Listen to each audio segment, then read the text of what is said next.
उनके पेरेंट्स ने कॉल किया था। फिर हॉस्पिटल से भी इस बारे में जानकारी मिली कि अमर कॉलोनी के कैलाश हिल्स में एक IRS ऑफिसर रहते हैं। उनकी ये लोग सुबह वॉक करने गए हुए थे, अपनी वाइफ जिम करने गए थे अपनी वाइफ के साथ। पीछे से कोई इनके घर में आता है और जब ये वापस 8 बजे आते हैं तब देखते हैं कि इनकी बच्ची जो है वो एक फ्लोर पे बेहोशी की हालत में इनको मिलती है।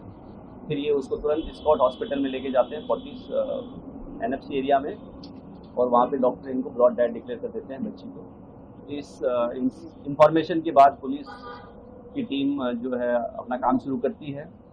बहुत सारी टीम्स इसमें हमने लगाई थी। प्रारंभिक जानकारी के बाद जो डाउट है वो जो इनका एक नौकर था राहुल मीणा, जिसको करीबन 1.5 महीना पहले इन्होंने किसी वजह से निकाला था, उसके ऊपर जाता है, जिसके बाद में हमें CCTV फुटेजेस भी मिलते हैं। और साथ ही बहुत सारे आई विटनेसेस से पता चलता है कि वो सुबह इस घर में आया था। करीबन 6:30 के आसपास वो कॉलोनी में आता है। 6:39 के आसपास वो घर के अंदर प्रवेश करता है और करीबन 7:20 पे वो घर से निकल जाता है। इस दौरान ये घटना उसने की है।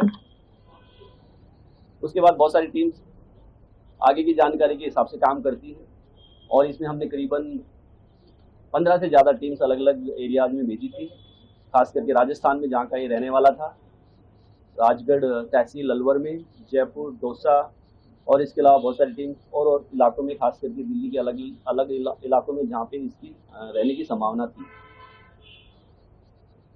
करीबन शाम को इसको हमने द्वारका के एक ओयो होटल से इसको हमने अरेस्ट कर लिया है और इससे आगे की पूछताछ अभी की जा रही है। इस घटना में जो हमें बहुत ही अच्छे एविडेंस हमारे पास है, जिसके बेसिस पे हम एक बहुत ही स्ट्रॉन्ग केस जो है कोर्ट में सबमिट करेंगे ताकि इसको कड़ी से कड़ी सजा मिले। सर, क्यों इसने जो है इस पूरी घटना को अंजाम दिया, और सेक्सुअल असॉल्ट की भी बात आ रही है, उसमें कितनी सच्चाई है? और जब ये आ रहा है तो इसने व्हाइट पैंट पहनी हुई थी और घर से एग्जिट करते हुए इसकी ब्लैक पैंट पहनी हुई थी। इस सर्वेंट को इन्होंने करीबन 1 साल पहले रखा था अपने ही ऑफिस में। एक जो इनका जूनियर है उसके रेफरेंस से इनको एक नौकर की ज़रूरत थी, सर्वेंट की ज़रूरत थी। तो जैसे एक रेफरेंस से रखा जाता है, इस तरीके से उन्होंने रखा था उसको 1.5 महीने पहले। इसलिए उसी रेफरेंस को बोला गया था कि आप इसको हटा दीजिए, क्योंकि इसकी बहुत सारी पैसा उधार मांगने की शिकायतें आई हैं। मुझे जानकारी में पता लगा कि ये ऑनलाइन गेम्स खेलता था और बहुत सारे जो आसपास के सर्वेंट्स हैं या जो घरों में काम करने वाला स्टाफ है, उन लोगों से ये उधार लेता था और फिर पैसे वापस नहीं करता था। तो इस बात की जब जानकारी हमारे जो आज के केस में जो हमारे कंप्लेनेंट हैं IRS ऑफिसर, उनको पता चली, तो उन्होंने अपने स्टाफ को बोला कि यार ये लड़का ठीक नहीं है, इसको निकाल देना चाहिए। तो इसको करीबन 1.5 महीना पहले निकाल दिया गया था। ये चला गया था, उसके बाद से दोबारा नहीं आया था। आज ही आया था। जहाँ तक बात है कपड़े उसकी चेंज करने की, तो उसने घटना के बाद जो है अपनी ट्राउजर और जूते चेंज किए हैं। टी-शर्ट उसने, जो टी-शर्ट या शर्ट है वो सेम रखा है और वो एकदम उसका एविडेंस हमारे पास है। जो इंसिडेंट का मोटिव अगर आप पूछ रहे हैं तो उसका इसने कल एक वारदात अलवर में भी की है, सिमिलर वारदात। जब हम इसको पकड़ने के लिए हमारी टीम अलवर राजगढ़ पहुंची तो पता चला कि इसने एक वारदात कल देर शाम को वहाँ पे भी की थी। तो हो सकता है इसकी मनोवृत्ति इसी प्रकार की हो, वो अभी पूछताछ से और कंफर्म हो जाएगा। साथ ही क्योंकि इसको लग रहा था कि इसको यहाँ से निकाला गया है तो ग्रज हो सकता है, बट वो सब जानकारियाँ कंफर्म होंगी एक बार इससे जब डिटेल में पूछताछ होगी, जो कि अभी नहीं हो पाई। अलवर का क्या इंसिडेंट है सर?